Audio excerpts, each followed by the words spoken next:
반갑습니다. 우리는 원래라고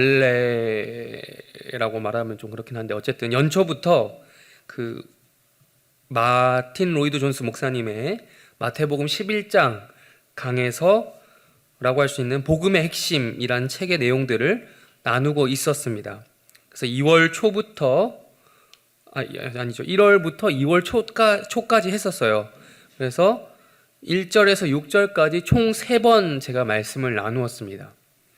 그러다가 이제 코로나가 터지는 바람에 복음의 핵심 이 시리즈를 잠깐 멈추고 코로나 사태와 관련한 해서 제가 묵상한 말씀들을 나누었죠. 오늘부터 이제 다시 이 복음의 핵심 시리즈로 복귀하려고 합니다. 오늘은 7절부터 11절까지인데요. 사실 마태복음 11장 이 마틴 로이드 존스 목사님의 이 강해서에는 7절에서 11절이 빠져 있어요. 없어요. 이 구절을 다루진 않습니다. 바로 12절로 이어지거든요. 그럼에도 불구하고 제가 이제 그 중간에 빠진 부분을 설교해야겠다라는 나름 목사로서의 사명감 같은 것이 있기 때문에 설교를 준비해서 또 말씀을 나누려고 합니다. 잠깐 우리 복습해 볼게요. 복습. 여러분들이 기억을 잘할수록 빨리빨리 넘어갈 거고 못할수록 제가 한 번 더 설명해야 되는 이런 어려움이 있습니다. 우리가 오랫동안 마태복음 11장 쉬었기 때문에 잠깐 줄거리를 확인하겠습니다. 지금 상황이 마태복음 11장의 상황이 어떤 상황이죠? 자, 인물부터 확인할게요. 등장인물 크게 네 부류가 있는데요. 첫 번째 누구죠? 예수님. 또 두 번째 세례 요한은 등장하지는 않았지만 거론되는 인물이죠. 실제로 세례 요한이 나오진 않아요. 지금 마태복음 11장에. 자, 세례 요한 치고요. 자, 또 나병 환자 제가 보는 성경이랑 다른 성경을 보고 계신가 봐요. 저는 이런 대답을 해도 너무 좋아요. 네, 아무튼 그 제자들이 누구의 제자들이죠? 자, 예수님의 제자 이러면은 잘못 보고 있는 거예요. 자, 누구의 제자들이죠? 요한의 제자들입니다. 처음부터 예수님의 제자들이 그렇게 많지는 않았어요. 세례 요한의 제자들이 있고 세례 요한이 보낸 거죠. 세례 요한 등장하지 않지만 세례 요한의 위치는 어디 있죠 지금? 감옥에 있습니다. 감옥에서 자신의 제자들을 보내는 거예요. 누구한테? 예수님한테. 또 마지막 한 부류가 있습니다. 누구죠? 한 부류가 있어요. 어떤 그룹? 자, 예수님께서 누구에게 말씀하시죠? 저의 얼굴을 보면 답이 안 나오죠. 성경을 보셔야죠. 못 찾으셨어요? 자, 무리들입니다. 12제자는 여기 지금 나오지 않아요. 무리들입니다. 근데 저는 여러분들이 오답을 얘기해 주면 고마워요. 되게 좋아요. 제가 지적질 할 수 있어서. 지적질 하는 게 저의 또 사명이자 직업이기 때문에. 아무튼 그랬습니다. 그 첫 번째 예수님, 두 번째 세례 요한이 보낸 세례 요한의 제자들, 세 번째 예수님의 말씀을 듣고 있는 무리들, 네 번째 등장하진 않지만 지금 예수님과 실질적으로 대화를 나누고 있는 것 같은 세례 요한, 감옥에 갇혀 있는 세례 요한, 이렇게 네 부류의 인물들이 등장을 합니다. 그래서 이야기는 이렇게 진행이 되죠. 세례 요한이 자기 제자들 보냈는데 예수님께 보냈어요. 보내면서 그 이야기가 시작됩니다. 근데 이제 그때 예수님께 세례 요한의 제자들이 찾아와서 어떤 걸 물어봅니까? 시킨 대로 물어보는 거예요. 감옥에 자기가 갇혀 있으니까 지금 못 물어보는 거예요. 감옥에 갇혀 있기 때문에 물어보고 싶은 게 있는데 그러니까 대신 시키는 거예요. 면회온 자신의 제자들에게 이걸 가서 물어봐라 이렇게 시키는 거죠. 그래서 무엇을 물어봤습니까? 이거죠. 우리 계속 제가 얘기했던 거 있죠. 예수님, 진짜 당신 메시아 맞습니까? 우리가 기다리는 우리 이스라엘, 우리 유대인들이 기다리는 메시아가 맞습니까?를 물어봤던 거죠. 아니면 아니라고 빨리 얘기해달라고, 아니면 다른 분이라도 기다리게, 이런 질문을 했던 거죠. 근데 이제 여기서 제가 의문점을 던졌습니다. 다른 사람이 아니고 믿음 없는 사람이 아니라 누구라고요? 세례 요한이 이런 질문을 했다고요. 감옥에 갇혀 있으면서 이 질문을 한 거였어요. 이 질문이 의미하는 바는 한마디로 그거였어요. 세례 요한 생각할 때는 이분은 메시아가 아닌 것 같다라고 결론을 내리고 싶어 한다는 거예요. 근데 제가 지난번에 말씀드렸죠. 세례 요한과 이 예수님의 관계는 전혀 생판 모르는 그런 남남이 아니었어요. 남남이 아니고 심지어 혈통적으로도 가까운 친척이에요. 혈통적으로도 가까워요. 그러니까 어릴 때부터 또래도 비슷하기 때문에 어릴 때부터 뭐 같이 놀기도 했겠죠. 네. 네, 그래서 아무튼 잘 알고 지내던 사이입니다. 또 그리고 세례 요한은 자기의 닉네임대로 세례 요한이니까 자기 닉네임대로 예수님께 뭐까지 줬죠? 세례까지 줬던 사람입니다. 이 정도의 관계인데 이런 말까지 했다. 자, 정말 큰 실망을 했다는 겁니다. 예. 왜 실망을 했습니까? 예, 예수, 당신 진짜 메시아가 맞냐라고 이야기했던 이유가 뭐죠? 세례 요한이 생각했던 메시아에 대한 이 관점이 뭐였어요? 뭐였죠? 세례 요한이 생각했던 메시아에 대한 관점. 세례 요한은 어떤 사람이 메시아였으면 좋겠다라고 생각을 했죠? 예, 설교 제목이기도 했는데. 네, 지금 고마워요. 오답을 얘기해 주셔서 감사합니다. 항상 오답을 얘기해 주신 분께 감사드립니다. 슈퍼스타. 예, 슈퍼스타와 같은 존재기를 원했다고 했습니다. 로마로부터 이스라엘 민족을 독립시켜줄 독립투사와 같은 그런 인물들을 원했다라고 이야기했던 기억하시나요? 예. 그런 해방시켜줄 자신들의 독립운동을 이끌어줄 지도자, 그런 영웅, 군사적인 어떤 힘이 있는 파워풀한 그런 사람을 원했다라고 했잖아요. 유대인들이 원했던 메시아는 그런 사람이었어요. 정치적인 메시아라고 하죠. 좀 어려운 말로 정치적인 메시아라고 합니다. 그런 메시아를 원했던 거죠. 물론 이 세례 요한이 다른 유대인들이 기대했던 것처럼 처음부터 그런 정치적인 슈퍼스타, 메시아를 원했던 것은 아닙니다. 그런데 아무래도 감옥 생활을 하다 보니까 지금 자기가 살고 있는 것이 감옥이란 말이에요. 그 생활을 하다 보니까 열악한 생활이 계속되다 보니까 잠시나마 다른 유대인들처럼 여느 유대인들이 가지고 있었던 그런 생각처럼 똑같이 했던 거예요. 그래서 자기 제자들을 보내서 예수님 진짜 메시아 맞나요? 네. 아니 저 하나 지금 감옥에서 못 꺼내주는 그런 분을 제가 메시아로 생각하는 게 맞나요? 라고 물어보는 거죠. 네. 답답해서 그런 거예요. 답답해서. 바로 이 상황 가운데 세례 요한의 제자들을 통해서 그 이야기를 전달받은 예수님이 뭐라고 반응하셨습니까? 뭐라고 얘기하셨죠? 대답을? 보라는 거예요. 봐라. 뭘 봐라? 내가 하고 있는 일들을 봐라. 뭘 봐라는 거예요? 하고 있는 일이 뭐였는데요, 예수님이? 예수님이 그거에 대한 대답을 그대로 얘기하지 않고 그냥 보라고 얘기하는 거예요. 뭘 보라는 거예요? 어떤 행동? 예수님이 하고 있던 일이 뭔데요? 그렇죠. 저를 보지 마시고 항상 제가 물어볼 때 성경을 찾아보는 습관을 들이세요. 네, 성경. 그러니까 유대인들이 원하는 정치적인 해방을 위한 어떤 활동 그런 거 안 했단 말이에요. 예수님이 그런 어떤 사역을 하셨는데 활동을 하셨는데 예수님이 하셨던 활동은 이스라엘 나라의 정치적인 입지를 변하게 하는 것에는 어떤 것도 하지 않으셨어요. 여전히 예수님이 활발히 사역하던 그때에도 여전히 그 땅을 다스리고 있던 자들은 헤롯이었고 빌라도였어요. 이중적으로 통치되고 있었으며 로마의 지배 아래, 큰 그림을 보면 로마의 지배 아래 있었죠. 예. 예수님이 이 땅에 오셨다고 해서 예수님이 사역했다고 해서 사람들의 눈에 볼 때는 야 지금 이 정치적인 판도가 바뀌는구나. 로마의 이런 게 이렇게 바뀌고 전혀 그런 걸 감지할 수 없었던 거예요. 세상은 전혀 바뀌지 않았어요. 그러나 예수님께서는 무엇을 보라고 하셨다고요? 5절에 보면 나오죠. 우리 성경을 이게 띄워주진 않지만 오늘 본문이 아니기 때문에 우리 성경에 있으면 한번 읽어보겠습니다. 시작. 맹인이 보며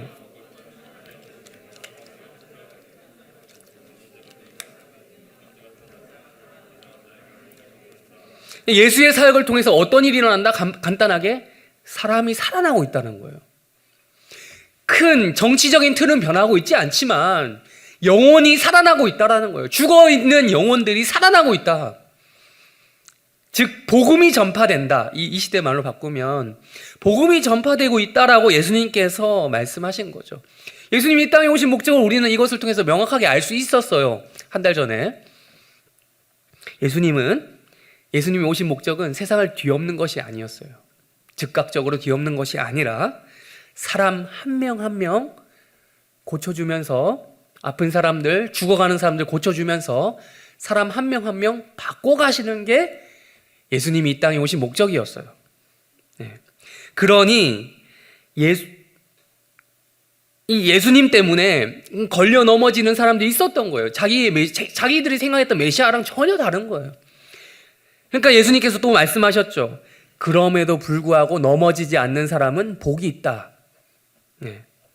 예수님이 진짜 그럼에도 불구하고 이게 진짜 메시아가 하는 일이야, 이게 진짜 메시아의 사역이다 라고 인정할 수 있는 사람은 복이 있는 사람이다, 네, 행복한 사람이다 라고 예수님께서 선언을 하셨죠.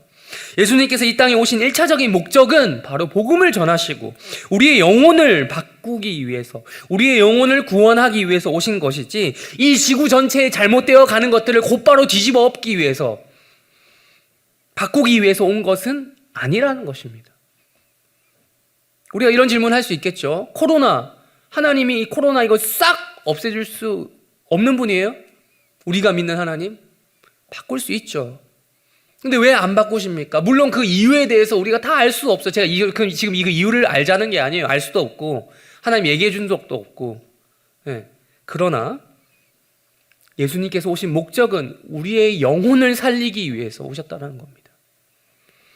그래서 그것을 하려고 이 지구까지, 천국에서 지구까지 찾아오신 거예요. 그거 하려고 천국에서 지구까지 오셔서 자기 자신의 전 인생을 바치시고 목숨까지 버리신 분이에요. 이렇게 줄거리를 말씀드렸습니다. 줄거리 시간이 길었죠. 우리 7절, 우리 오늘 본문 7절 한 번 더 읽겠습니다. 7절 시작.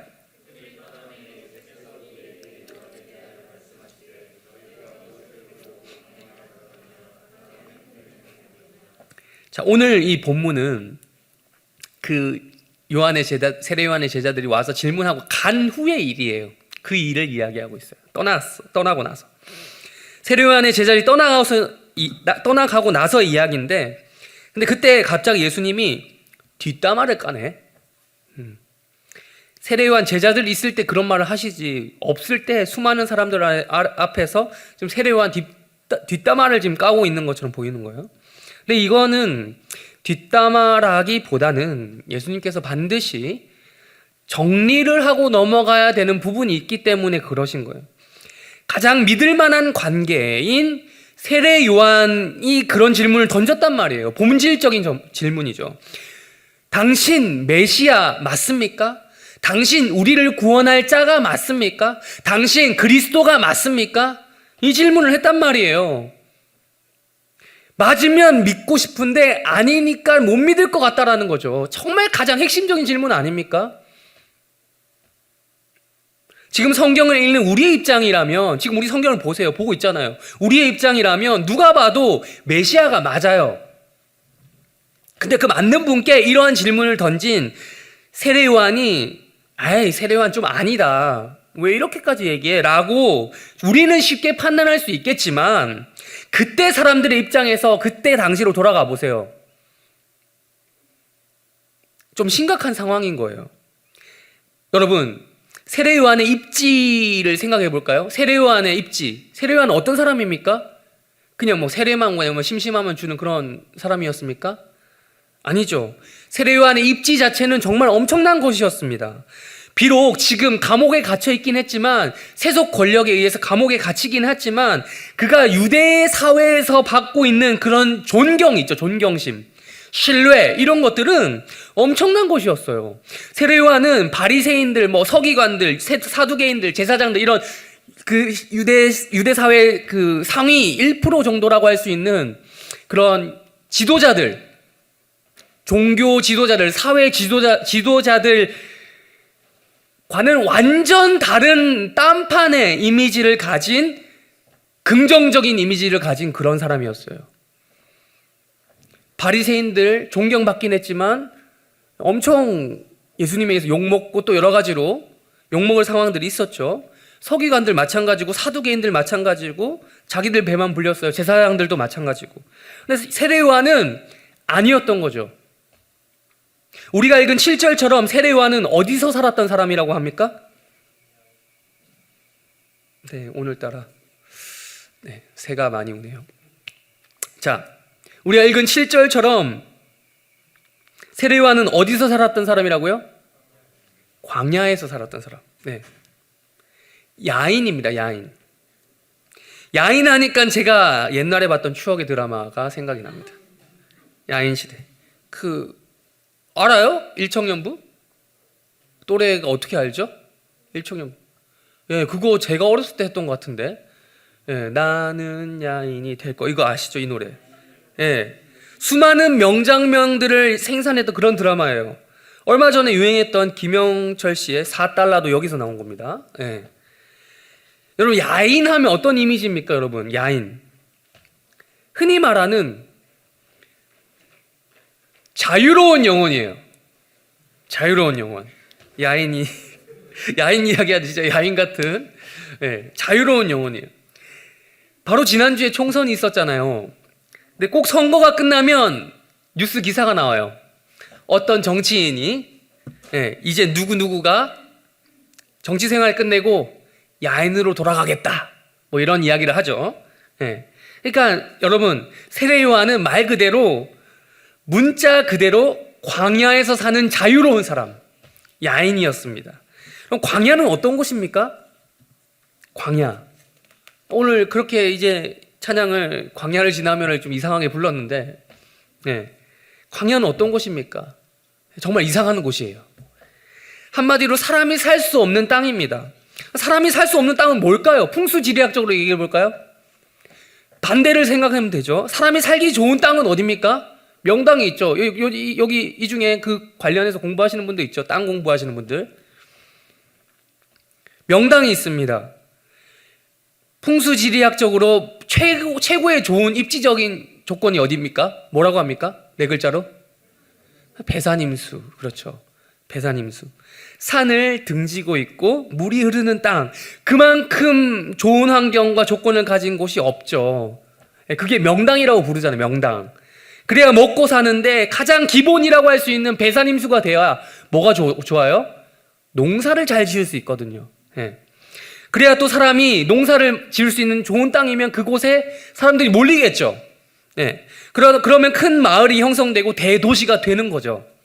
우리나라로 치면 한강 유역 근처에 서울, 낙동강 유역 근처에 부산 등등이 그렇다고 볼 수 있겠습니다. 제가 서울에 사니까 좋은 점이 있어요. 얼마든지 물을 보고 싶으면 한강으로 나가면 돼요. 하남도 그래도 여기도 또 가까운 편이기도 하고, 예, 한강시민공원 나가면 한강 볼 수 있잖아요. 제가 2003년 처음 03학번으로 서울에 올라왔을 때 놀랐던 장면이 있어요. 깜짝 놀랐던 장면. 보면서 야, 이걸 진짜 이렇게 실사로 보는구나. 그게 뭐냐면, 자, 전철을 탔을 때인데요. 전철을 타고 한강대교를 건너면서 63 빌딩이 노을에 비치는 장면. 여러분, 이거 어디서 보신지 아세요? 여러분, 잘 모르는군요. 네. 제가 지방에서 살 때 그 둘리 혹은 영심이었나 둘리였나 기억이 안 나요. 거기 보면 항상 그 배경 장면으로 전철이 지나가고 노을이 딱 이렇게 붉게 물든 그 63 빌딩을 비춰주고 막 그래, 한강 보여주고. 그걸 보면서 진짜 와 보니까 그 시간대 지나가면 그런 비슷한 느낌이 나더라고요. 깜짝 놀랐었어요. 감탄했었어요. 지금도 저는 전철을 타고 한강을 건너면 일부러 강을 봐요.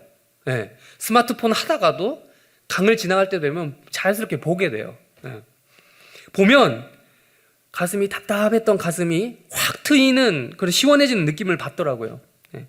거대한 강물이 흐르는 것을 보면 그런 내 마음도 그 흐르는 것처럼, 나도 흘러가는 것처럼 그런 느낌이 들더라고요. 그러니까 세계 4대 문명의 발상지, 여러분 생각해 볼까요? 그것도 강들이 다 있죠. 중국에, 이거 중학생 지식이죠. 자, 중국의 무슨 문명? 황하 문명. 이집트의 나일강 모르시는 분 있나요? 나일강 문명. 그리고 메소포타미아의, 자, 여기서 막힙니다.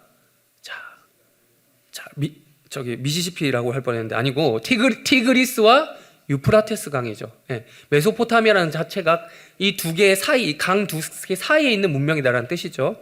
마지막으로 인도의 인더스강. 야, 여러분 상식을 키워야 돼요. 기독교인이 상식 없으면 욕 먹어요. 네, 아시는데 마스크 때문에 얘기 안 하신 거라고 저는 굳게 믿고 있겠습니다. 아무튼 이런 문명들이 강과 괜히 연결되는 것이 아니죠. 배산임수처럼 그런 환경이 문명 발생을 촉진시켰다라고 해도 무방합니다. 그러니까 사람이 살기 좋아야 사람들이 많이 몰리고 그게 문명으로 발전하는 거죠. 그러나 여러분, 지금 광야 얘기하려다가 좀 여기까지 왔는데, 광야는 정확히 이것과 반대되는 개념입니다. 사람이 살기 좋지 않은, 사람이 못 사는 모든 환경과 조건을 가진 곳이 광야입니다. 산도 없고 물도 없어요. 크고 넓은 들판만 있을 뿐이에요. 거기는 생존에 도움이 될 만한 것들이 전혀 없습니다. 풀도 없고 물도 없고 생명체가 살 수가 없어요. 그래서 광야를 이 헬라어로 말하면 에레모스라고 하는데, 그 원래 뜻 자체가 광야 바로 뭐 그런 그게 아니고, 원래 뜻을 살펴보니 버림받은, 고독한, 황폐한 이런 뜻을 가지고 있어요. 그게 광야가 된 거예요.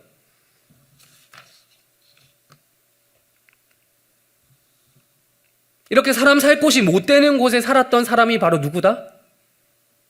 누구예요? 세례 요한입니다. 광야에 살았다는 것은 여러분 모든 문명의 혜택을 의도적으로 거부하고 밀어내면서 살았다는 것을 말해요. 게다가 선지자였잖아요. 그러니까 오직 하나님 말씀으로만 살겠다라는 그런 결단을 했던 거죠. 이런 사람의 이미지라면 당시 여러분 유대 정치계에서 끌어들이려고 엄청 노력하지 않았겠어요? 이런 정도의 신뢰를 받는 사람이라면 끌어들여서 자신들의 이익을 위해서, 이미지 개선을 위해서 노력하지 않았을까요? 네. 대중들의 존경을 한 몸에 받는 이 사람, 네. 끌어들이기만 한다면 정말 그야말로 대박이었을 것이에요. 근데 문제는 본인이 그것을 전혀 원하지 않는 사람이었다는 겁니다. 그냥 세례 요한은 야인 자체였어요. 야인.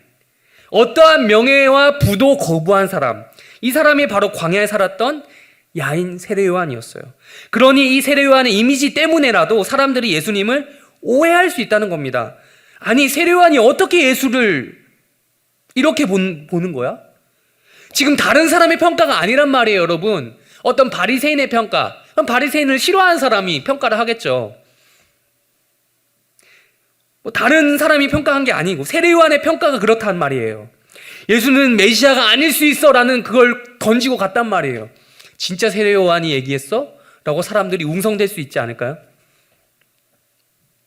지금 감옥에 갇히긴 했지만 예수는 그래도 세례 요한과 친분도 있고 같은 편인 줄 알았던 모든 사람들에게 댕하게 만드는 그런 말이었던 거죠.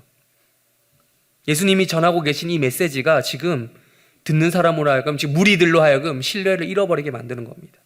그래서 예수님은 이 상황을 반드시 정리하고 넘어가셔야만 했습니다. 그래서 세례 요한의 제자들이 떠난 다음에 하신 말들이 오늘 말씀의 내용입니다.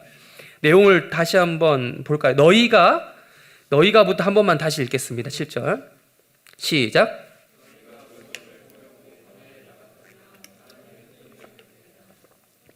누구에게 이 말을 한 거죠? 예수님의 말씀을 듣고 있는 누구들? 무리들. 지금 세례 요한한테 직접적으로 하는 말이 아니에요. 근데 지금 세례 요한의 제자들에 의해 전달된 그 한마디 찌른 질문 때문에 지금 무리들, 지금 흔들릴 수 있는, 예수님 말씀 듣고 있지만 그 신뢰가 금이 갈 수 있는 상황, 그 무리들에게 이야기한 거예요. 야, 너네는 뭘 보려고 광야에 나갔었냐? 라는 거죠. 여러분, 이 무리들은 광야에 사는 사람들이 아니에요. 그럼 뭐 광야에 왜 갔던 거죠? 얘네들 거주지는 광야가 아니잖아요. 이 무리들을. 그런데 이 사람들이 광야에 갈 수 있었던 이유가 뭐예요? 세례 요한의 말씀 들으려고, 설교 들으려고. 그게 마태복음 11장에 나온 무리들이에요. 그러니까 여러분, 할 일 없어서 거기까지 간 사람이 없어요.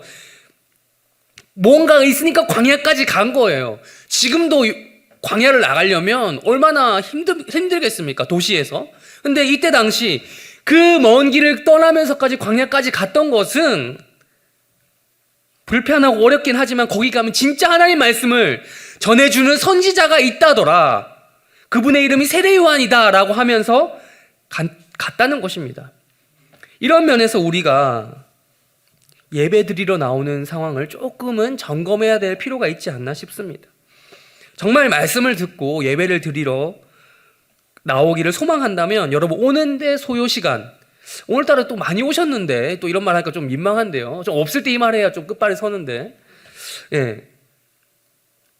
아무튼 소요되는 시간과 비용에 대한 고려가 있지 않겠어요? 네. 물론 멀리서 많은 돈을 들여서 오는 이 성도들이 계실 거예요. 청년들이 있을 거예요. 제가 알기로는 멀게는 강서에서도 오고 경기도 각지에서도 오고 1시간에서 2시간 정도 걸려서 오는 친구들이 좀 있어요. 자꾸 친구들 죄송합니다. 청년들이 좀 있어요. 네. 또한 우리 해림교회가 성내동에서 미사로 옮기면서 구성전 시절보다 불편하게 왔다 갔다 하는 청년들이 많이 생긴 것으로 압니다. 네. 처음부터 멀었으면 좀 그러려니 하는데 이게 가까이 있다가 멀어지니까 좀 그렇다라는 거죠. 인정합니다. 그런데 한 번만 더 생각해 볼게요. 진짜 내가 하나님 예배할 수 있는 곳, 말씀을 들어야 살 수 있는 곳이라면 시간을 들여서라도 돈을 좀 써서라도 올 수 있어야 하지 않을까요? 물론 적당선이라는 게 있죠. 적당선이라는 게 있습니다. 제주도에서 사는 사람 보고 매주 비행기 타고 여기까지 오라고 안 합니다. 부산 사는 사람 보고 매주 KTX 타고 오라고 하지 않습니다.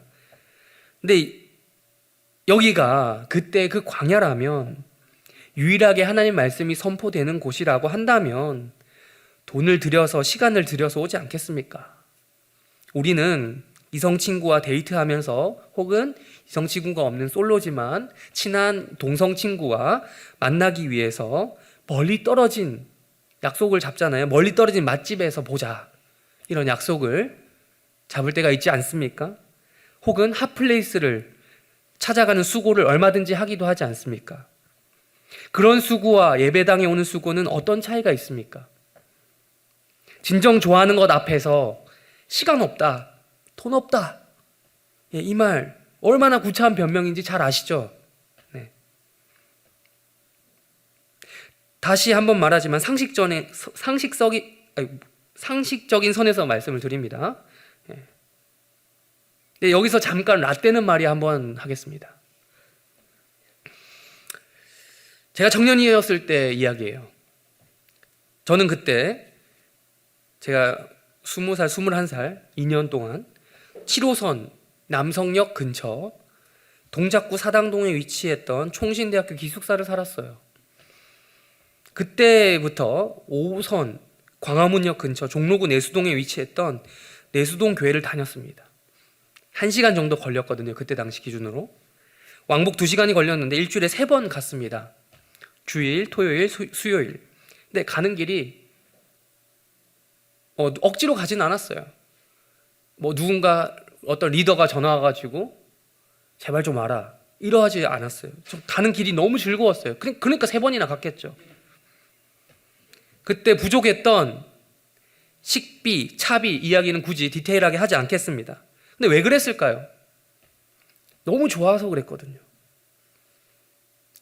같이 예배드리고 같이 교제하고 삶을 나누고 성경 공부하고 이런 게 너무 좋았거든요. 네. 학교 기숙사를 살긴 했지만 학교 수업을 빠지기도 했습니다. 근데 교회는 안 빠졌어요. 네. 참고로 제가 신학과 출신입니다. 네. 학교 수업은 빠졌지만 교회는 안 빠졌어요.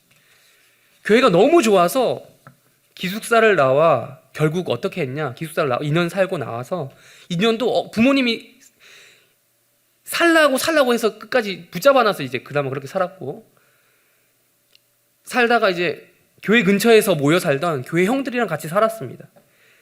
그렇게 살다 보니 7년의 세월을 그 형제 공동체에서 살았습니다. 막내로 들어갔다가 최고 선배로 나왔어요. 제가 신학생이라서 당연한 게 아니냐고 물어보시는 분이 있을지도 모르겠어요. 저만 그랬으면 그렇게 말할 수도 있겠죠. 근데 제가 그럴 수 있었던 것은 그때 공동체 전체가, 대학부, 청년부 분위기 전체가 그랬다는 것입니다. 자체가 그랬어요. 많은 청년부 선배들이 그냥 그게 당연한 것처럼 생각을 했거든요. 교회를 사랑했고요. 학교 근처, 신림, 사당, 회기, 안암, 신촌, 해와, 대학로 이런 등등보다 교회 근처에서 사는 것을 더 선호하고 그렇게 함께 살았습니다. 교회 가는 것, 말씀 들으러 가는 것, 예배 드리러 가는 것이 너무 익숙했고 행복했었던 시절이었습니다. 그리고 방학만 되면 골치 아픈 일이 있었어요, 교회에. 교회에 교숙자들이 넘쳐났거든요. 네. 교회에 살다시피 하는 청년들이 많이 있었어요. 교숙자. 네. 교회 관리하시는 집사님이 상당히 골치 아팠어요. 아파하셨어요. 집에도 안 가. 잠도 자. 이러니까. 왜 그 시간에 스펙을 안 쌓고 헛된 시간을 보내고 있냐라고 말하는 사람도 그때 당시에 있었습니다. 네. 실제로 시간을 교회에만 있으면서 잘못 활용한 사람도 있었어요. 없다고 할 수 없어요. 있었어요. 근데 하지만 아무런 의미 없이 교회에 죽치고만 있었던 것은 아닙니다. 독서 모임을 한다든지, 도서관 대신에 교회에서 책을 읽는다든지, 기도 모임을 한다든지, 선교 준비 모임을 한다든지, 영어 공부 모임을 한다든지와 같은 등등의 분명한 목표를 가지고 교회에 모였습니다. 그리고 그 모임이 끝나고 나면, 그때 당시 이제 이 청년부만의 기도회가 화요일에 있었는데, 화요 기도회, 수요 예배, 금요 예배와 같은 공예배 참석으로 이어졌습니다. 네. 그때 학교 도서관에서 스펙을 쌓지 않은 친구들이 지금 어떻게 되었을까요? 안타깝게도 망했다는 얘기를 한 번도 못 들었어요. 네. 대부분 자기 일 알아서 잘하면서 결혼할 사람들 결혼 잘하고, 안 하는 사람은 또 안 하고, 그렇게 알아서들 다들 잘 살고 있습니다. 적어도 그들의 커리어가 교회에 너무 많이 있었다라는 이야기를 할 정도로 그것 때문에 망했다, 이런 얘기를 들어본 적이 없습니다. 내용이 좀 샜는데요. 다시 7절의 내용으로 돌아가겠습니다. 그러니까 이 지금 예수님께 나온 무리들은 기본적으로 이 세례 요한이 감옥에 갇히기 전에 세례 요한의 메시지를 듣고 감동받았던 사람들, 즉 진리가 뭔지 관심이 있는 사람들이었던 것입니다. 이 본문에서 등장하는 무리들은 여러분 아무 생각 없이 살고 있는 대중들을 가리키는 말이 아니에요. 아무 생각 없이 사는 애들. 신앙도 없고 그냥 관심도 이런 그게 아니라 적어도 여기에 우리 코로나19에도 불구하고 예배를 드리러 나올 정도로 여러분처럼 진리에 관심이 있는 사람들, 하나님에 대한 신앙심으로 예배 드리러 나온 여러분들처럼 진리에 관심 있는 사람들이 여기 나온 무리들이라는 거예요. 그 사람들에게 예수님이 물어보는 거죠. 야, 너네 뭐 하려고 광야 그 고생까지 하면서 광야에 나갔냐? 세례 요한이 분명히 뭐라고 했는지 기억하지? 원래 세례 요한이 나한테 처음에 뭐라고 했던지 기억나니? 나보고 메시아라고 그랬어. 하나님의 아들 메시아라고 이미 선언했어. 그런데 지금 너희들은 나에 대해서 이 세례 요한이 바꿔서 말하는, 나에 대한 바뀌어버린 평가 한마디 때문에 너희들이 믿음이 오락가락하네. 너희들 믿음이 바람에 흔들리는 갈대냐? 라고 하시는 것입니다. 또한 예수님께서는 너희들이라고 이야기하는 동시에 제가 느끼기에는 이 너희들 안에 세례요한 너도 포함되어 있는 것 같아요. 너희들이라는 복수 안에 세례요한 너도 포함이 되어 있는 것 같아요. 세례요한 너, 지금 현재 세례요한에 대한 여러분 믿음은 바람에 흔들리는 갈대와도 같은 거죠. 감옥에 있기 때문에 지금 비록 얼굴 보고 직접 이야기는 못하지만, 세례요한아, 너 지금 무슨 영광을 보려고 그 고생까지 하면서 광야에 나가서 살았었냐? 그 개고생은 누구 때문에 했는데? 나 예수를 메시아라고 말하려고 너가 했던 거 아니냐? 그 고생했던 거 아니니? 바람에 흔들리는 갈대니? 네. 지금 바람에 흔들리는 갈대처럼 오락가락하고 있는 세례 요한의 모습은 우리들이, 그리고 그 무리들이 잘 알고 있었던, 광야에서 외치던 위풍당당한 세례 요한의 이미지가 아닌 것입니다. 이어서 예수님이 말씀하십니다. 8절입니다. 우리 함께 읽겠습니다. 시작.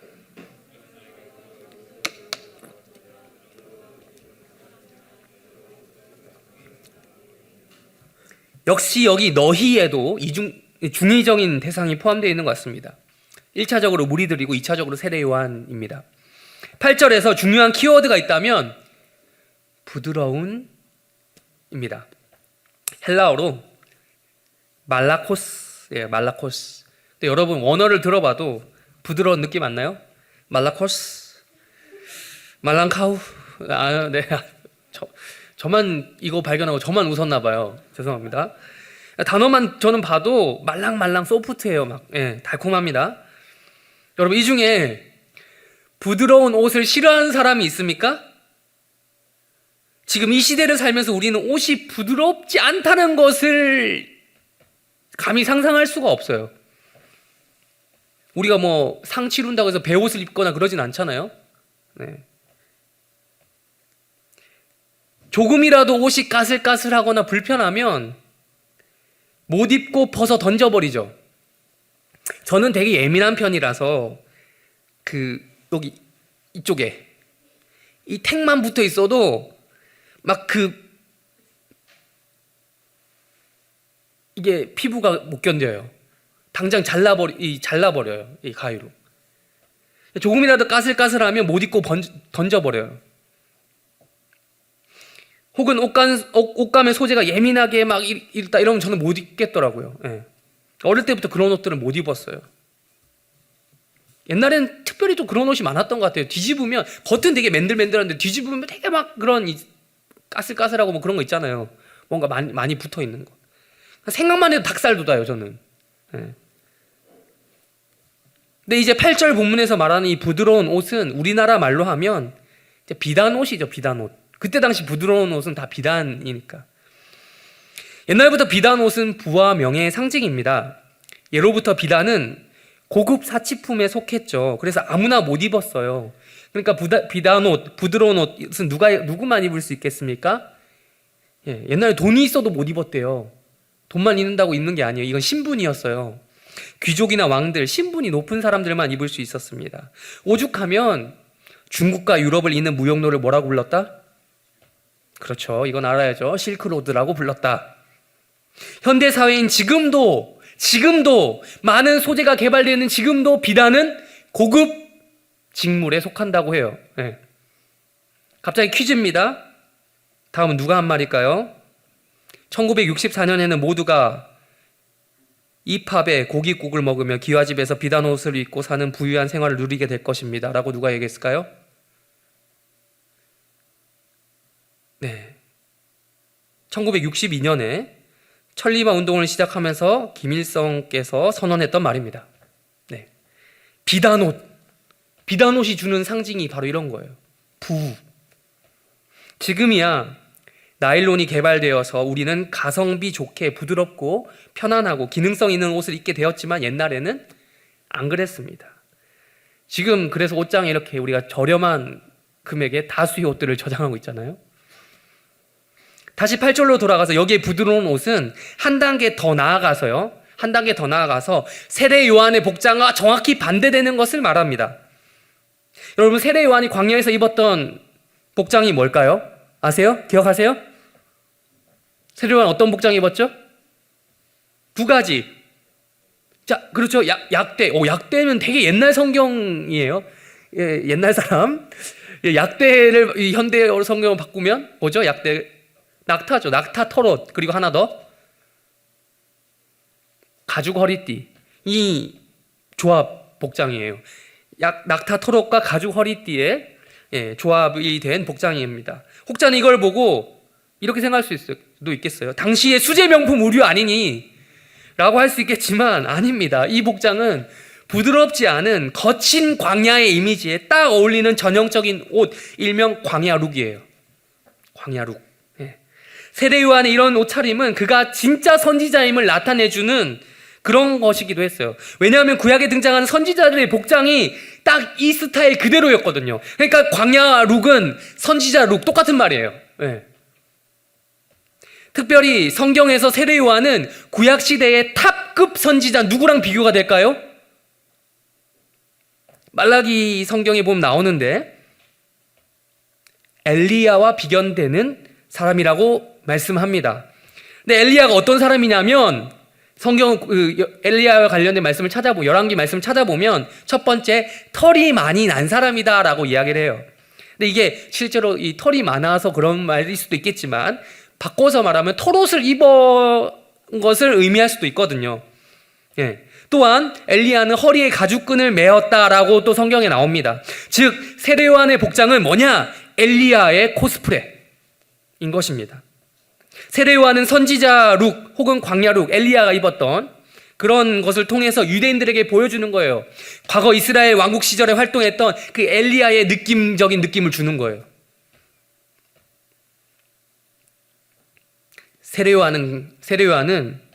그래서 세례요한은 이 성경에 기록된 것처럼 서기관들의 복장이 뭐냐면 부드럽고 긴 옷, 그런 좋은 옷들을 입지 않았어요. 왕국에 있는 사람들처럼 부드러운 옷을 입지 않았습니다. 세례요한의 복장은 늘 광야룩이었습니다. 그리고 깜빵 생활을 하고 있는 지금도 당연히 부드러운 옷은 아니겠죠. 설마 그때 제수복이 있었는지 없었는지도 모르겠지만 있었다 하더라도 부드러운 옷은 안 입었을 거예요. 그런데 예수님께서 부드러운 옷을 입어본 적도 없고 그럴 생각도 없는 세례요한을 저격해서 이 말씀, 너희가 무엇을 보러 나갔니? 부드러운 옷 입은 사람이냐? 부드러운 옷을 입은 사람 왕궁에 있다라고 하신 걸까요? 너희들이 생각하는 메시아 개념을 지금 다시 잡아주겠다 라는 것입니다. 세례요한이 지금 슬기롭지 못한 깜빵 생활로 인해 자기 제자들을 보내서 물어보게 한 말, 예수님 메시아 맞습니까? 라고 하는 생각이 잘못됐다라는 거예요. 유대인들이 생각한 메시아는 아까도 말씀드렸지만 그 정치적 메시아 뭡니까? 부드러운 옷 입은 사람이에요. 귀족이나 왕족의 신분으로 와서 시국을 뒤엎을 만한 그런 존재라는 거죠. 그러나 예수님께서 지속적으로 하시는 사역과 말씀은 그게 아닙니다. 세례요한도 그걸 모르는 사람이 아니에요. 그 무엇보다도 본인이 그 유혹을 뿌리치고 광야에서 의도적으로 생활했던 사람이죠. 그런데 정작 본인은 안 그러고 있으면서 유대인들이 일반적으로 생각하고 바랬던 메시아처럼 부드러운 옷을 입은 사람을 예수님을 보면서 찾고 있는 거예요. 그래서 예수님이 이렇게 얘기하시는 겁니다. 너희들아, 무리들아, 혹시나 세례요한의 말 때문에 갈대처럼 너희들이 흔들리는 마음을 보고 내가 말해준다. 너네들 그때 뭘 보려고 광야에 나갔니? 광야에 있는 세례요한, 광야에 있는 그 세례요한 아니니? 왕궁에 있는 거짓 선지자 아니잖아. 투박하긴 해도 확실하게 말씀을 전하는 그 세례요한. 귀를 즐겁게 해주지는 않지만, 달콤하진 않지만, 독설뿐인 것 같지만 진짜 하나님 말씀을 전해주는 그런 설교로 했던 세례요한 보러 나간 거 아니니? 부드러운 옷 입은 사람? 아니, 부드러운 옷 입은 사람은 광야에 없어. 그런 사람은 왕궁에 있어. 소프트하고 달콤한 메시지? 있긴 있지. 우리의 마음 늘 평안하게 해주는 메시지. 예를 들면은 하나님은 너가 뭘 하든지 너를 사랑해. 그러니 넌 네 마음대로 해도 돼. 네가 하는 모든 행동을 곧 하나님께서 응원하고 지지해 주셔. 와 같은 메시지를 전하는 자들이 있긴 있어. 누구냐? 걔네들 왕국에 있는 애들이야. 거짓 선지자.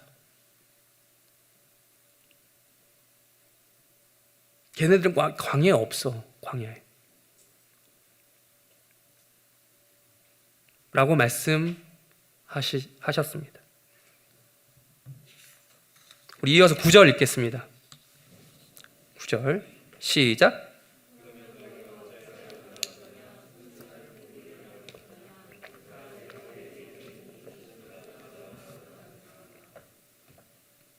이어서 똑같은 말씀 예수님이 하시는 거예요.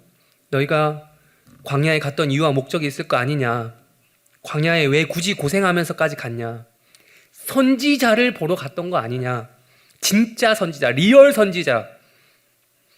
진짜 하나님 말씀 듣고 싶으니까 갔던 거 아니냐. 거기까지 고생해서. 그래 맞아, 내가 말해줄게. 세례요한 내가 지금 세례요한 디스하려고 그러는 게 아니야. 세례요한 깔려고 그런 게 아니고 그냥 일반 선지자보다 훨씬 더 훌륭한 사람이야. 다른 구약의 모든 선지자들보다 더 훌륭한 선지자라니까. 왜 그런지 알아? 10절 때문에 그래. 10절 우리 한번 읽겠습니다. 시작. 그가 내 길을 내 앞에 주.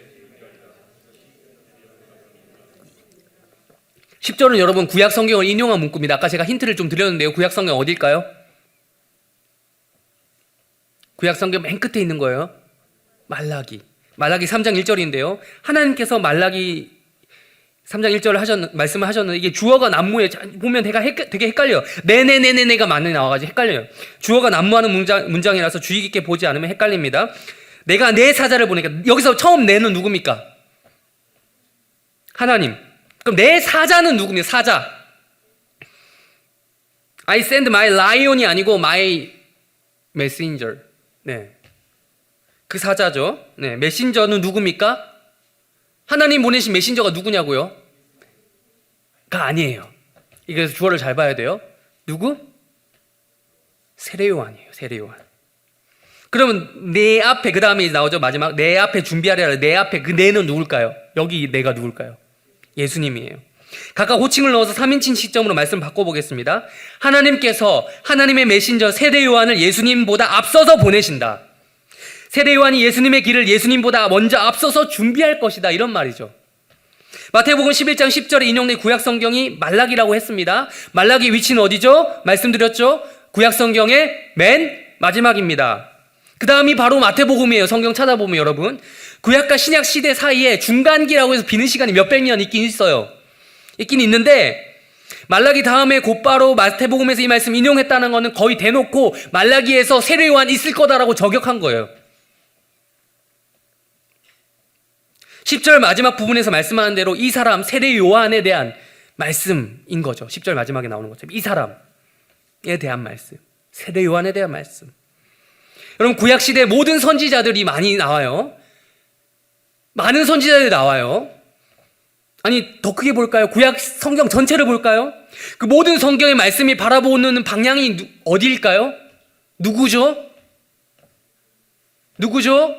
예수님입니다. 예수님이라고 말하기 전에 우리는 먼저 어떤 단어를 써야 됩니까? 예수님이라는 분이 내 이름이 없었으니까 그때는. 지금 우리 용어로 바꾸면 말하면 메시아죠. 바로 신약에서 오실 예수 그리스도. 그러니까 구약의 진짜 선지자들은 하나같이 이스라엘의 영적인 암흑 상태, 암울한 상태를, 그런 영적인 실태를 고발하고 비판했습니다. 평강이 없어 얘들아. 하나님 없이는 행복하지 않아. 하나님의 율법을 무시하고 사는 너희들에겐 답이 없어라고 얘기했던 거죠. 그러나 거짓 선지자들은 언제나 이것을 반대하는 목소리를 왕궁에서 냈어요. 평안하다, 평안하다. 우리는 행복해, 괜찮아. 무작정 다 잘 될 거야. 라는 식으로 현실을 포장해서 덮었어요. 물론 그 진짜 선지자들이 언제나 비판과 비난만 했던 것은 아닙니다. 희망과 소망을 이야기하긴 했어요. 근데 조건적이었어요. 어떤 조건? 누가 올 것이다? 누가 온다? 메시아가 올 것이다 라는 거죠. 밝은 미래를 거짓 선지자들처럼 그 백성들 자체에서 찾지 않았어요. 그들의 행복에서 찾지 않았어요. 그들이 보아야 할, 그들이 기다려야 할, 그들이 만나야 할 메시아에게서 찾았단 말이에요. 하나님이 보내실 메시아. 그게 희망이라고 이야기했죠. 이스라엘에게는 답이 없지만 하나님 보내시는 메시아라면 답이 있다. 그게 바로 구약시대 모든 선지자들의 중에서 참 선지자, 진짜 선지자들의 일관된 메시지였습니다.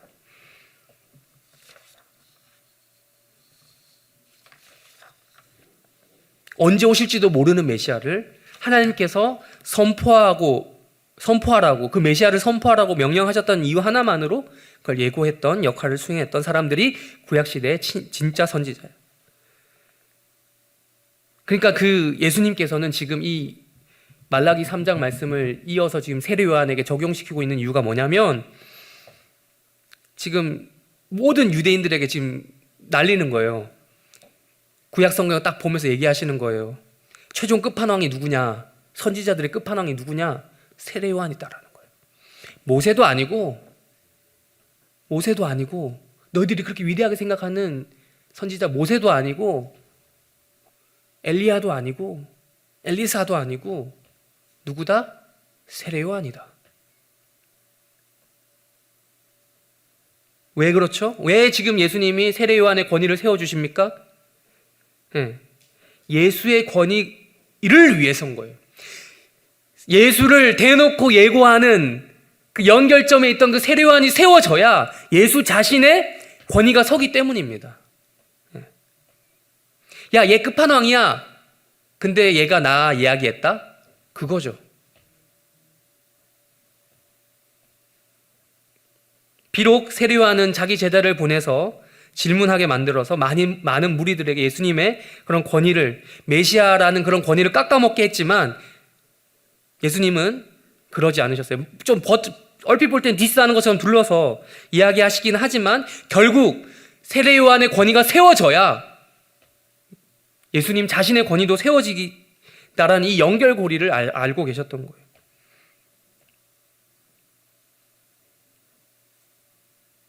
마지막 11절 읽도록 하겠습니다. 11절 시작.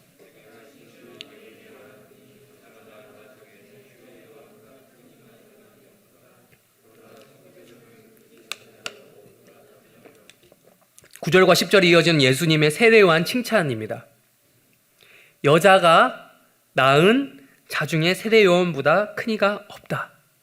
여러분, 이게 무슨 약간 성차별적으로 느껴질 수도 있는데 그게 아니고, 꼭 뭐 여자만 육아를 하느냐 이런 말 하면 진짜 안 되잖아요. 제가 예전에도 가끔씩 제가 리더들한테 얘기하지만 육아를 도와주겠다 했다가 욕 많이 먹었는데, 육아는 도와주는 게 아니라 같이 하는 거다. 알아두세요, 형제들. 혹시나 또 모르는 형제도 있을까봐 얘기합니다.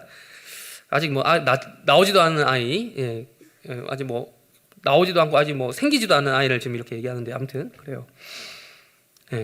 그런 게 아니고 한마디로 이게 뭐냐면 세례요한이 지구의 사람 중에 최고다라는 거예요. 세례요한은 이 모든 인류를 구원하실 분, 예수 그리스도가 오실 것을 예고하고 준비했던 인물이다. 그러니까 지구 역사상 세례요한과 같은 역할을 수행한 사람이 없다라는 거예요. 여러분, 성경에 자세히 보면 이 카톨릭에서 그렇게 추켜 세우는 인물이죠. 누구죠? 마리아, 성모 마리아. 진짜 뭐 지구상의 최고의 인간처럼 얘기하잖아요. 근데 성경을 보니 차라리 높일 거면 왜 세례요한을 높이지, 왜 이랬을까라는 생각을 하게 합니다. 아무리 예수님 어머니라도 대놓고 말씀 중에 이런 말씀이 있는데, 물론 복되신 분 뭐 이런 뭐 아베 마리아 이런 게 있긴 하지만 예수님은 직접 이렇게 얘기했죠. 여자가 낳은 자 중에 세례요한보다 큰 자가 없다. 남자라서 그런가? 아무튼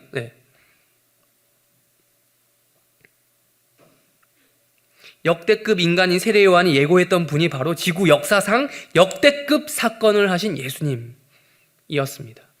말씀을 정리하겠습니다. 세상 모두가 가고 싶어하는 길이 있습니다. 뭐 세상만 그런 건 아닌 것 같아요. 아니, 우리도 그렇습니다. 우리 모두가 가고 싶은 길이 있습니다. 오늘 설교 제목과 정확히 반대되는 길이죠. 무슨 길이라고 하죠? 요즘 말로 꽃길입니다. 무조건 꽃길이 나쁘다거나 꽃길을 제가 부정하는 것이 아닙니다. 꽃은 매우 중요한 도구예요. 형제들 잘 들으세요.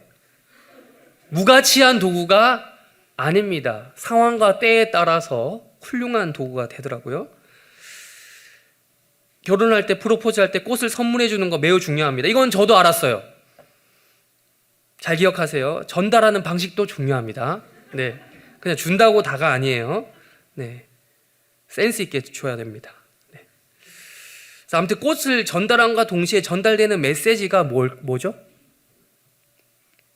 내가 너한테 진짜 잘해줄게. 이 아름다운 꽃처럼 내가 너로 하여금 꽃 같은 인생 살게 해줄게. 꽃길 걷게 해줄게. 뭐 이런 겁니다. 그러나 여러분, 이것은 적어도 저에게는 낚시였던 것 같아요. 낚였습니다, 한 명이. 그래서 그렇죠. 뭐 할 수만 있다면 우리의 삶에서 꽃길을 가야 합니다. 굳이 꽃길을 마다할 이유가 없죠. 가능하면 여러분 모두에게 꽃길만 걷게 해줄게. 예수님 믿으면 꽃길만 걸을 거야. 기독교인이 되면 꽃길을 걸을 수 있어 라고 이야기해주고 싶습니다. 근데 있잖아요, 우리 그리스도인의 삶에 있어서 꽃길 이야기는 잘 안 나와요. 광야길이 오히려 피할 수 없다, 우리의 숙명이다 라고 이야기합니다. 우리 기독교인이라면 다 아는 정답을 말해볼까요? 우리 메시아가 되시는 예수님께서 걸어가신 길은 무슨 길이었죠? 십자가의 길입니다. 그렇다면 그 메시아를 예고하고 준비했던 세례 요한이 걸어갔던 길을 오늘 무슨 길이라고 합니까? 광야길이라고 합니다. 그때 이 세례 요한이 그렇게 평생 동안 걸어왔던 길, 자신을 감옥까지 넣게 만들어버린, 감옥까지 들어가게 만든 그 길, 그것은 바로 다름 아닌 광야길이었는데, 광야길만 걷자라는 정신으로 평생 살았는데 잠깐 그 광야길 정신을 잃어버린 모습이 오늘 등장했다라는 거예요. 잠깐 그렇긴 했지만 어쨌든 평생 그가 살았던 길은 예수님의 십자가 길을 준비하는 광야길이었습니다. 여러분, 예수님의 십자가 길은 우리가 다 똑같이 갈 수 있는 길이 아니에요. 여러분, 이 중에 혹시 예수님의 십자가 희생을 나도 따라가겠다 이런 분 있으십니까? 없길 바랍니다. 네. 예수님의 십자가 희생은 그분만 하실 수 있는 거예요. 우리 예수님 닮는다고 했을 때 그분의 그 인격과 성품을 닮는다는 거지, 그의 죽음을 똑같이 따라 죽는다, 그걸 진짜 따라하는 사람이 있다니까요. 필리핀에 매년 나와요. 필리핀에서. 그리고 우리나라에도 뭐 예전에 한번 그렇게 아시죠? 그런 일이 있었던 거. 네. 우리가 따라할 수 있는 게 아니에요. 우리가 그 영광을 우리는 감히 재현하거나 쫓아가거나 할 수 없습니다. 그러나 우리에게 주어진 길이 있다면 모든 인간이 목표로 해야 될 것, 사람의 아들, 엄마에게서 태어난 사람이라면, 여자에게서 태어난 사람이라면 모두 다 목표로 할 수 있는 길이 있다고 성경은 이야기하는데, 그게 무슨 길이다? 광야 길이다. 그런데 목표로 한다고 해서 누구나 다 갈 수 있는 길은 아닙니다. 제가 그곳을 나오진 않았지만 거의 그분들에게 있어서 성경 구절과 같은 문구가 있습니다. 누구나 해병을 할 수 있다면 나는 해병대원을 선택하지 않았다. 네. 많은 묵상을 하게 하는 메시지입니다. 마찬가지죠. 누구나 광야길을 걸어갈 수 있다면 나는 그리스도인이 되지 않았다. 2020년 4월 19일입니다. 오늘 여전히 전 세계는 코로나의 공포 가운데 떨고 있습니다. 감사하다고 말하기 너무 이른 것 같습니다. 우리나라 감사하긴 한데, 민망하긴 한데, 어쨌거나 국내 상황은 그래도 많이 호전되어 가고 있습니다. 이번 사태로 인해서 많은 사람들이 생계에 어려움을 겪고 있죠. 이 중에도 뭐 직장이나 이런 거에 있어서 개인적인 수입에 영향을 받은 그 청년들이 있을 거예요. 네.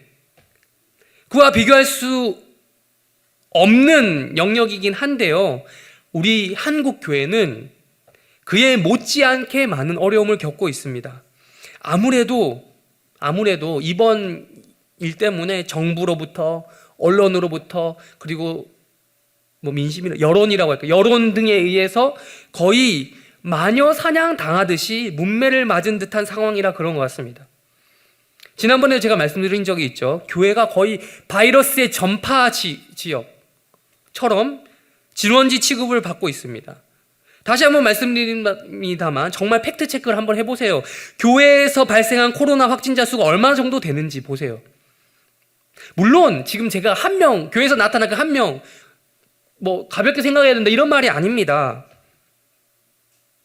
부주의해서 정말 한 명이라도 교회에서 걸렸다라고 치면 할 말이 없는 상황은 맞아요. 지금 그걸 간과하자는 게 아니에요. 그런데 보세요. 이 정도로 정말 정부와 여론과 언론이 걱정하는 만큼 이상으로 기독교가 그렇게 몰매맞을 정도로 욕먹어야 할 정도냐고요. 어쨌거나 이래저래 기독교인은 뭐 어떤 것에 연루되기만 하면, 엮이기만 하면 욕먹는다고 보시면 됩니다. 맞아요. 제가 지금 억울하다고 이야기하는 게 아니에요. 욕먹어야 마땅합니다. 욕먹어도 싼 면이 또 있어요. 왜 그렇죠? 누적 포인트라는 게 있어서 그래요. 평소에 워낙 기독교의 그것으로 욕먹을지 못한 짓이 많긴 하거든요. 그 중에 우리가 과연 정말 없다고 자신할 수 있을까요? 예수 안 믿는 사람 예수 믿는 사람 어떻게 보는지 아시죠? 세상 사회생활 해보셨죠? 정말 조그마한 것도 뭐라고 해요. 거기 안 걸린 사람이 있어요, 이 중에? 인정합니다. 우리의 약함과 우리의 악함으로 그런 일이 누적이 된 거예요. 그런데 우리도 어느 순간 이 부드러운 옷에 이 피부가 너무 편안해지다 보니 이 왕궁 생활이 너무 익숙하다 보니까 어느새 그 거친 광야 생활을 잊어버린 거예요. 조금만 잠자리가 불편해져도 잠을 못 자고요. 조금만 음식이 맛이 없어도 밥을 못 먹는 순간까지 와버렸어요. 그러니 이 하나님께서 하나님 대신에 세상이라는 스피커를 사용하셔서 욕하는 거예요. 야, 너네 누울 자리는 왕궁이 아니야. 너네가 누울 자리는 광야야. 라고 말씀하시는 거죠. 이런 상황 속에서 우리가 욕받이 되는 거 정당한 현실인 것 같습니다. 근데 이게 말이 쉽지 어려워요. 여러분 욕 먹으면 욕 들어주면 되지 이렇게 하는데 듣다 보면 이게 올라오는 게 있어요. 야, 빡친다고 해야 되나? 하여튼 그런 게 있어요. 네. 그리고 정당한 경우에도 욕 먹으면 기분 나쁜데 이게 내가 잘못한 게 아닌데 이 욕 먹으면 진짜 기분이 나빠요. 이 정도로 욕 먹을까 이런 생각이 들면서 반발하고 싶은 본성이 있고 해명하고 싶은 본성이 있습니다. 근데 어쩌겠습니까? 그게 광야길이라고 하시는데 지금은 일제치하도 아니고 공산주의 아래 북한도 아니고 자유민주주의 대한민국에서 살아가는 상황이니까 그나마 이게 이 상황 속에서 그나마 이게 우리에게 허락된 광야길의 한 방법이라는 거죠. 그러니 우리는 이 상황을 이상하게 여기지 말아야겠습니다. 이것은 이상한 것이 아니라 이것을 통해서 하나님께서 우리에게 말씀해주고 싶은 것이 분명 있다라는 사인이에요. 여러분, 우리의 길은 십자가의 길을 예비하고 준비하는 광야의 길입니다. 다들 수능 공부를 해봤던 분이라면, 고등학교 과정을 밟았던 분이라면 한 번쯤 읽어보았을 시 한 편을 읽어드리겠습니다. 맞추시면 칭찬해드립니다. 까마득한 날에 하늘이 처음 열리고 어디 닭 우는 소리 들렸으랴. 맞추신 분 있나요? 있으면 저에게 손을 들어주시면 제가 칭찬해드릴게요. 모든 산맥들이 바다를 연모에 휘달릴 때에도 차마 이곳을 범하던 못하였으리라. 답이 나온 것 같습니다. 마저 읽을게요. 끊임없는 광음을 부지런한 계절이 피어선 지고 큰 강물이 비로소 길을 열었다. 지금 눈 내리고 매화 향기 홀로 아득하니 내 여기 가난한 노래의 씨를 뿌려라. 다시 천고의 뒤에 백마 타고 오는 초인이 있어 이 광야에서 목 놓아 부르게 하리라. 대표적인 저항 시인이라고 불리는 이육사 시인의 광야입니다. 그렇습니다. 여러분, 우리 이 시에서 말하는 것처럼 우리는 이 광야 같은 인생 속에서도 다시 오실 백마 탄 초인을 간절히 기다려야 합니다. 우리는 이 땅에서 목 놓아 불러야 합니다. 시에서 말하는 광야는 희망을만을 노래하다가 끝나죠. 목 놓아 부르는 지점, 거기가 끝이에요. 그래서 그렇게 시가 끝나요. 그러나 성경 말씀 어디까지 이야기합니까? 우리 11절 끝부분인데요. 그러나부터 읽겠습니다. 시작. 그보다 크니. 그렇게 광야에서 주님을 애타게 목 놓아 부르다 보면 그 끝은, 광야길의 끝은 어디다? 천국이다. 성경은 답까지 이야기해 줍니다. 그때까지 여러분, 우리 모두 광야길을 걸읍시다. 아니, 광야길만 걸읍시다라고 자신 있게 말 못하겠는데 걷도록 노력합시다. 같이. 그러다 보면 어느새 천국에 도착하지 않을까요도 아니죠. 천국에 도착하겠죠. 네, 기도하겠습니다.